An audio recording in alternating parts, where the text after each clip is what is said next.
It was a Thursday afternoon when I first noticed something off. The usual hum of the house felt different, more silent, like the air itself was holding its breath. I had been working from home that day, trying to get through a mountain of paperwork when I noticed my wife, Lisa, acting strange. I didn't think much of it at first. We had been married for 15 years, and while we'd had our ups and downs, there was always a certain rhythm to our life. We had our 2 kids, a cozy house we had worked hard for, and that day, though, I felt like something was shifting. As I scrolled through the bank app on my phone, trying to organize our finances, my eyes froze on a transaction that didn't make sense. A withdrawal, a large one, for $30,000. The kind of money that could change everything. And the account I stared at the screen, my heart sinking into my stomach. This wasn't a simple mistake. It wasn't a small expense we had discussed. I tapped the transaction to get more details, but there was nothing. Just a single line with the amount, and no explanation. It wasn't like Lisa to spend money like this without telling me. In fact, we had always been careful about our finances. We both worked I stood up from my desk and walked into the living room where Lisa was folding laundry. She didn't look up at first. "Hey, Lisa, can we talk?"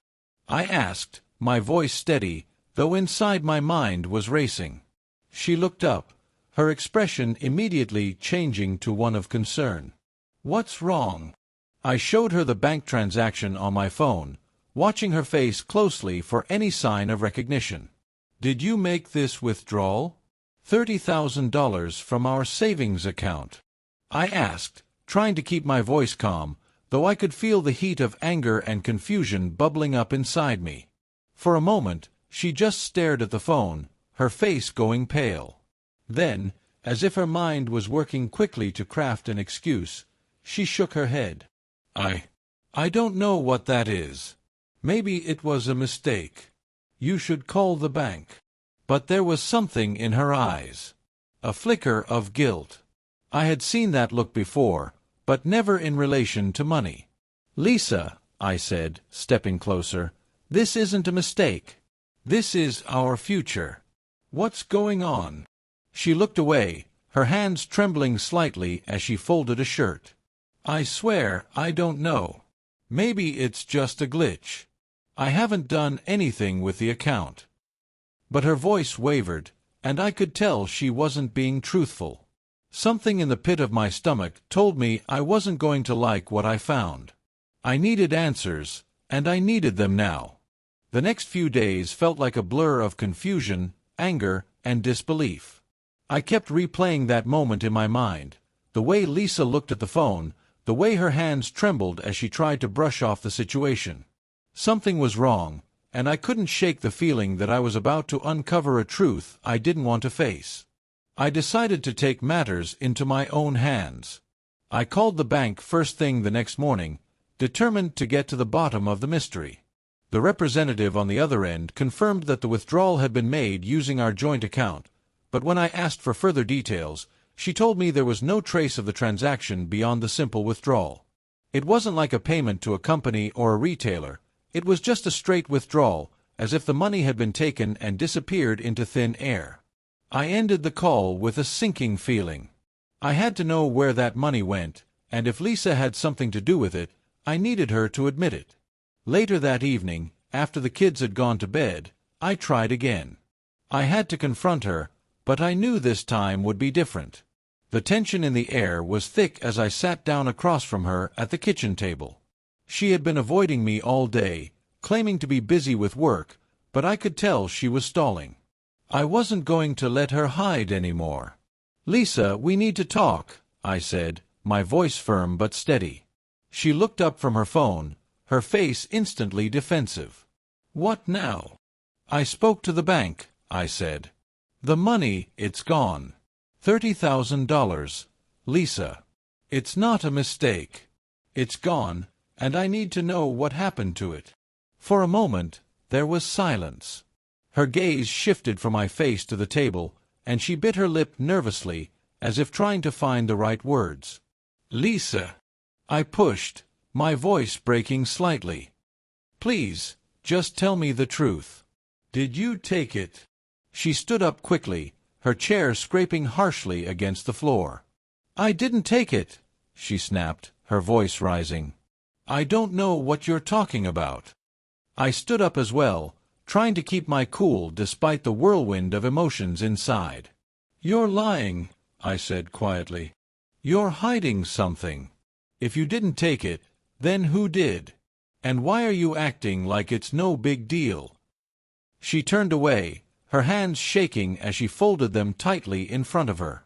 I didn't take the money, she repeated, but this time there was an edge to her voice, an edge I'd never heard before. It was the kind of edge that comes with guilt and fear, and I could see it in the way her shoulders hunched forward, as though she were trying to make herself smaller. I stepped closer, lowering my voice. Lisa, if you're trying to protect someone, or if you're scared, you need to tell me. We've been through a lot together, but I can't keep living like this, wondering if the person I trusted the most has been hiding something from me. Her face paled as I spoke, and for a moment, she looked like she might break down. But then, just as quickly, she took a deep breath and stood tall. I'm not hiding anything from you, she said, her voice cold now. You're just looking for someone to blame, and it's not my fault. I felt my frustration boil over. Then why can't you explain it, Lisa? I demanded. You said you didn't know about the money, but you've been acting guilty. You've been avoiding me, and now you're getting defensive instead of giving me answers. She flinched at the sharpness in my tone, and for a brief moment, I thought she might finally confess. But instead, she turned on her heel and walked out of the room, leaving me standing there, feeling more alone than ever. The rest of the night was unbearable. I lay in bed, staring at the ceiling, my mind racing. How could she do this to me? How could she betray me like this, without any explanation, and without any remorse? I thought we were stronger than this, but now, everything felt like a lie. The next morning, I made a decision. I couldn't trust her anymore. Not with the money, not with the truth. I had to figure this out on my own. I started going through our financial records, piece by piece. Our savings account, the credit cards, anything I could get my hands on. I was determined to find the missing link, the one thing that would explain how $30,000 had just disappeared. But as I dug deeper, I realized something even more disturbing. There were more withdrawals, small ones, spread out over months. It wasn't just a one-time mistake. It was a pattern. I knew then that I wasn't just dealing with a simple theft. Something much bigger was going on, and I was about to discover just how far Lisa had gone to hide the truth. The house was eerily quiet after our confrontation. Lisa had retreated to our bedroom, and I was left standing in the kitchen, staring at the scattered papers on the table, the bank statements, the withdrawal records, the looming questions that still hung in the air. I felt numb, like I was standing on the edge of a cliff, looking out at the abyss below, unsure of whether I should jump or step back. I had no idea what to do next. Everything I thought I knew about our life together felt shattered. How could she betray me like this? How could she risk everything for something so selfish? I spent the next few days in a haze. I barely slept. Every time I closed my eyes, my mind raced, replaying Lisa's words, her trembling voice, the way she looked at me with a mixture of guilt and fear.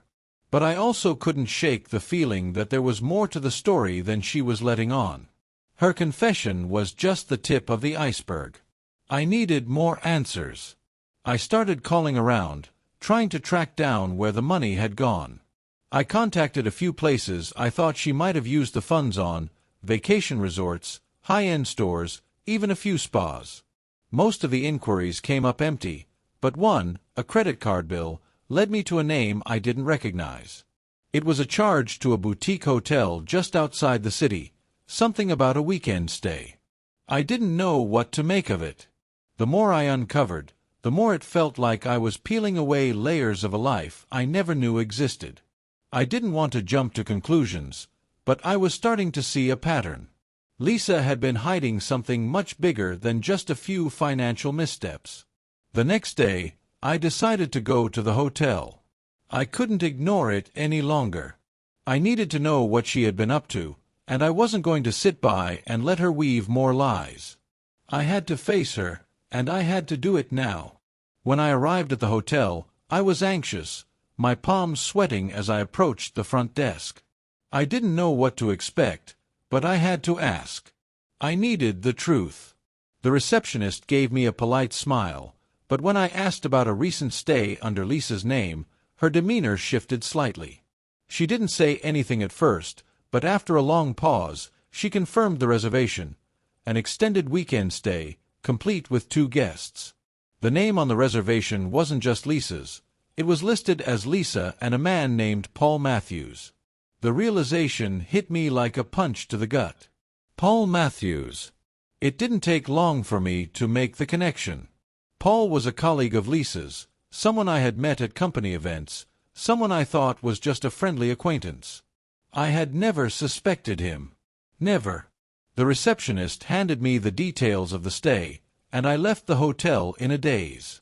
My head was spinning. I had thought it was just about the money. I had thought it was a financial mistake, maybe a moment of weakness. But this was something else. This was betrayal in a way I could hardly comprehend. I sat in my car for what felt like hours, trying to piece together everything. The hotel stay, the secret withdrawals, the long hours Lisa had been spending away from home. It was all starting to make sense in the worst possible way. That night, after the kids went to bed, I called Lisa into the living room. I knew I couldn't keep pretending I didn't know what was going on. It was time to confront her once and for all. When she walked in, she looked different, defensive, guarded, like she was bracing for impact. "I know about the hotel," I said, my voice steady but full of hurt. "I know about Paul. I know about everything, Lisa." Her face went pale, and for a moment, she stood frozen, unable to speak. I could see the weight of the lie she had been carrying for so long. Her lips trembled, but she didn't say anything. "I want the truth," I continued, my heart pounding in my chest. "Why, Lisa? Why did you do this? What happened to the woman I married? What happened to us?" She took a deep breath, but still no words came out. Then, finally, she spoke. "I never meant for it to happen. I never meant to hurt you." Her voice was quiet, almost a whisper. "Paul and we were just friends. But things got complicated, and I started to feel something I couldn't ignore. The money, the hotel. It wasn't just about escaping. It was about me not knowing how to fix what was broken inside of me." I felt a knot tighten in my chest. This wasn't the woman I had shared my life with. This wasn't the person I trusted with everything. "Why didn't you come to me?" I asked, my voice cracking. "Why didn't you talk to me about what was going on? Why didn't you trust me?" "I was scared," she said, her voice trembling. "I didn't know how to fix it. I didn't know how to fix me. I felt like I was drowning, and I couldn't tell you because I didn't want to hurt you. But I ended up hurting you worse than I could have imagined." I wanted to scream. I wanted to shout at her for the betrayal, for the lies, for everything. But instead, I stood there, feeling the weight of the last few years crashing down on me. "I can't keep living like this," I said, my voice barely above a whisper. "I can't keep pretending like everything's okay. I need time to think." Lisa's face crumpled, and for the first time, I saw real remorse in her eyes. "Please don't leave me," she pleaded. "I know I've made mistakes. I know I've hurt you, but I love you. I want to fix this." But I wasn't sure I could.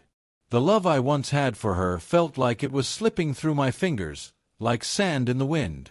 I didn't know if I could ever trust her again. I didn't know if I could ever forgive her for what she had done. "I need space," I said, my voice firm now.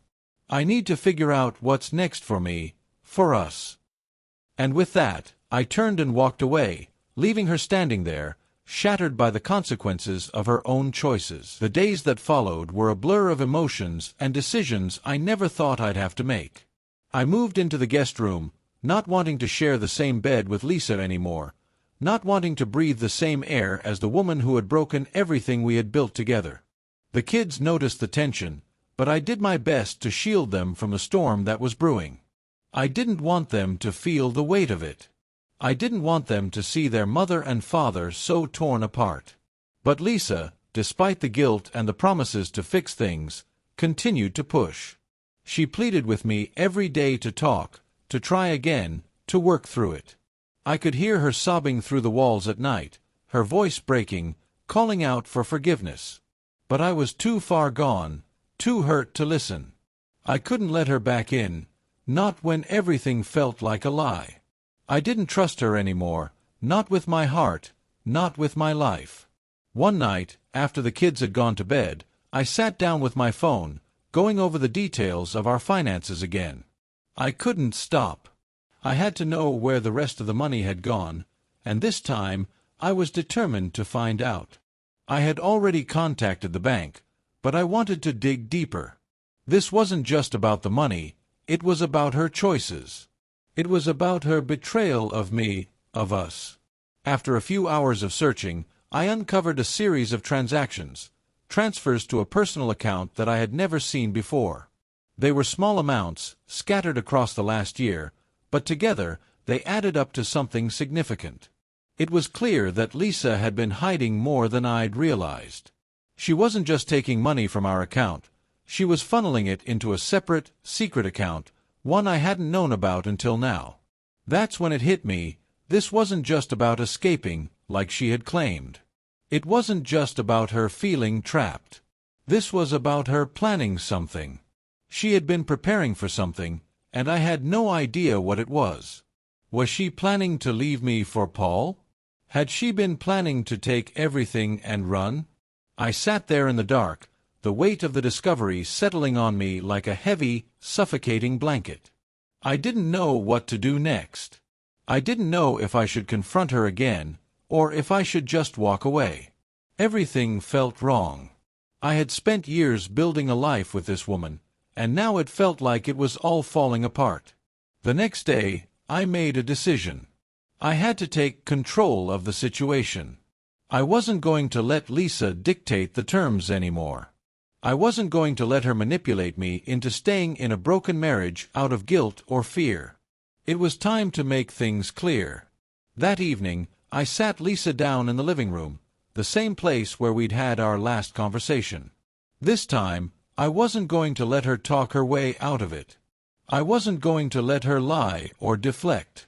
"Lisa," I said, my voice steady, "I know about the second account. I know about the transfers. I know you've been hiding things from me. This isn't just about the money anymore. This is about you making decisions behind my back. It's about you planning things without me, without us." Her face went pale as she realized that I knew everything. For a long time, she just sat there, staring at me, her lips trembling. She opened her mouth to speak, but no words came out. "Why, Lisa?" I asked, the anger rising in my chest again. "Why didn't you come to me? Why didn't you trust me enough to talk about this before it got this far? What were you planning?" Her eyes welled up with tears, but there was no more defensiveness in her voice. "I was trying to protect you," she whispered. "I thought if I could fix things on my own, I wouldn't have to burden you with it. I didn't want to lose everything.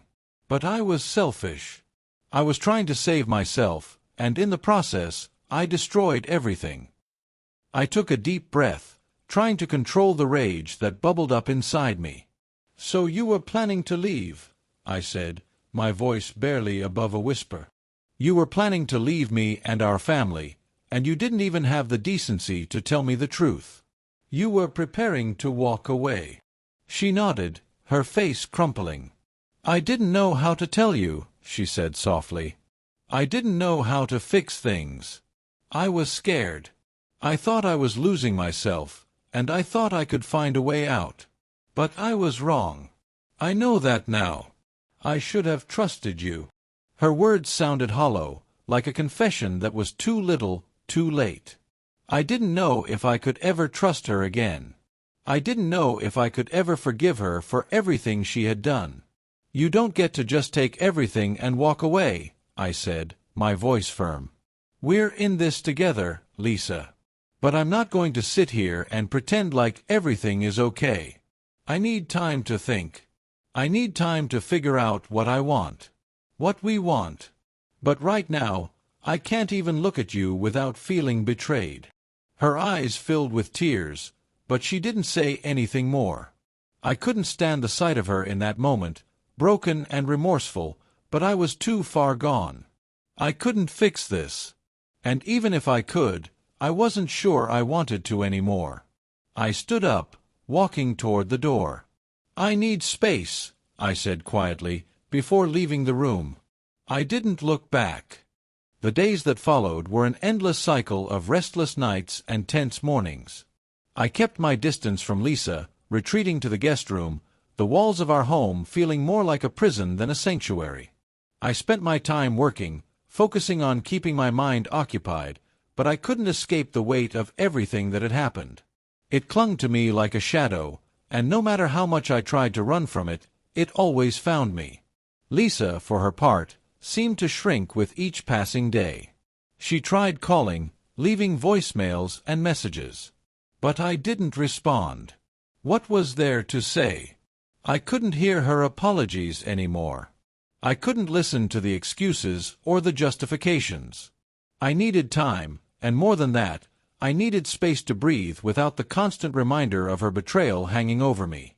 The kids sensed the tension, but they didn't know the details. They didn't understand why things were so different now. I tried to keep it together for them, keeping the atmosphere in the house as normal as possible, but it wasn't easy.